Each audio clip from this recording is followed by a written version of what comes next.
Hey y'all, good morning, good evening, good afternoon, whatever time you may be seeing this. I hate to get on here like this, but I do want to share this in real time.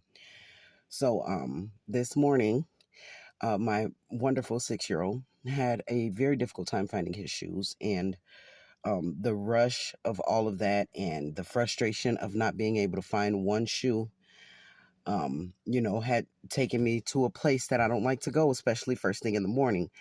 All of my fellow ADHD goons, all of my fellow bipolar goons know what I mean.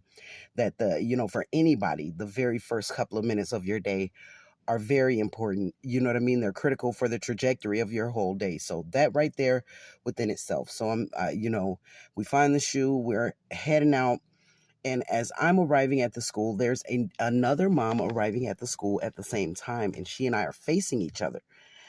She had to turn left, so I had to I was going first, and her demeanor, like she was doing a whole bunch of like, hurry up, hurry up, hurry up, hurry up.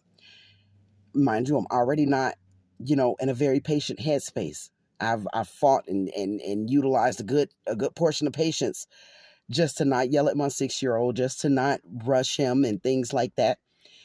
And because that irritated me, I proceeded to do probably 2 to 5 miles per hour in front of her as we're pulling into the drop off line. It was petty, and I thought it was funny at the time because, I just felt like, don't rush me. And I did not, I felt justified in doing that. I felt like that was teaching her a lesson and slowing down. And whenever I got done justifying myself, God very quickly convicted me. No sooner than my son had gotten out of the car and I was getting ready to proceed to pull out to take my next child to school, the Lord convicted me. Not only did I not know what that woman was going through in her own personal life, I didn't know why she was in such a rush. I didn't know how her day had started. I didn't know if this was an agenda that the enemy already had going on with moms in my city, with moms in America, with moms in my state. I, I, I don't know what that woman is going through. And one particular thing that the Lord placed on my mind was that, I had an abusive ex. And when I say that he was abusive, it was physical abuse, but that was not the extent of it. It was mental and emotional abuse as well. And one of the things that he used to do would be to blast music late at night, knowing that I had to get up the next morning and go to work. To provoke me, to start me, so I would be the one to start the argument and things like that. So I don't I'm not sure completely why the Lord placed that particular thing on my mind, but the conviction that I felt.